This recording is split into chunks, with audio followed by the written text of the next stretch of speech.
Africa Content TV.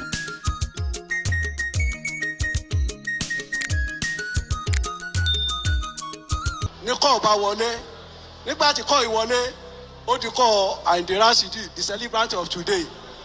Nígbà tí mo wá sọ̀rọ̀ tán tí mo bá tèmi àti Ayinde sọ̀rọ̀ tán mo wá sọ fún bàbá àmọ́ nìkan nínú àwọn ọmọ yín ló máa pè mí yìí.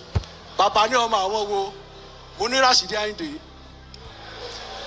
Wọ́n ní sẹ́ pé mo ti pa fóònù mo ní mo ti pa fóònù wọ́n ní jókòó àwọn ò sọ nǹkan kan fún ẹ lórí Rasheed Ayinde lónìí.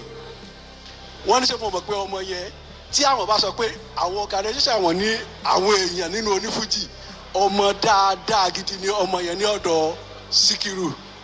Oníbàwò ló ṣe jẹ́ wọ́n ní bí mo ṣe ní Rasheed Ayinde yẹn Barrister dídí máa ń sọ àdúrà rẹ̀ lọ́tọ̀ ni pé torí wípé ní tó jẹ́ nínú fújì Barrister fúnra rẹ̀ ló mọ̀. Mo wá ní kínníkínní yẹ kí bàbá ó sọ fún mi. Bàbá wa sọ wípé tí ó bá jẹ́ ọlá Rasheed Ayinde wọn ò bá sọ pé Èkó nìkan ló ní fújì ti lè sórí ire tí ó sì relevant. Pé wọn ò bá mọ̀ sọ pé tí onífújì ọ̀bà sí l'Ékòó tàbí ibòmíì kò lè relevant. Àmọ́ pé onífújì ọkọ̀ wà tí ò ní gbé Èkó tí ó dẹ̀ máa relevant tí ó sì prominent ní gbogbo ọjọ́ ayé rẹ̀ látìgbà tó ti bẹ̀rẹ̀ ẹsẹ̀ orí Rasheed Ayinde ló ti bẹ̀rẹ̀ pé onífújì kò ní gbé Èkó yóò sì mọ relevant yóò sì mọ wà bẹ́ẹ̀ látìgbà tó ti bẹ̀rẹ̀ eré.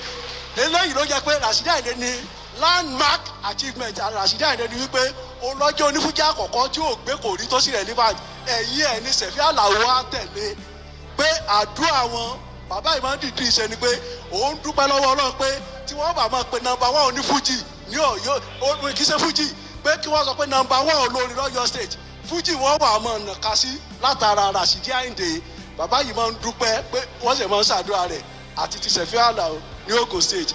Ọ̀rọ̀ mi ò ní pọ̀ ju pé a dúpẹ́ lọ́wọ́ gbogbo ẹ̀yin tí ẹ wá ẹ̀yin bàbá wa ni ẹ̀yin àfáà wa ni ẹ̀yin ọ̀rẹ́ Rasheed Ayinde ni gbogbo ohun tí a ṣe yìí a ṣe ní orúkọ gbogbo global fans Rasheed Ayinde àtẹni tó wà nù kọmitì àtẹni tí ó sì ń bẹ gbogbo wa la jọ ṣe kinní yìí ẹ ṣe àdúpẹ́ o ẹ̀mí Ayinde Rasheed náà àwago a ṣe 60 ó ti ṣe 60 a ṣe 70 a ṣe 80 a ṣe 90 àwa àti tó bẹ́ẹ̀ a ṣe jù bẹ́ẹ̀ lọ àwa tá àti dé bẹ́ẹ̀ àwa náà jù bẹ́ẹ̀ lọ. Mr. Jare, thank you. You're welcome, sir. Ẹ bá fún àgbà kí Adéwọlá Adéṣígbè ní àtẹ́wọ́ torí Ọlọ́run. Ẹ ṣé gan sir, the chairman planning committee.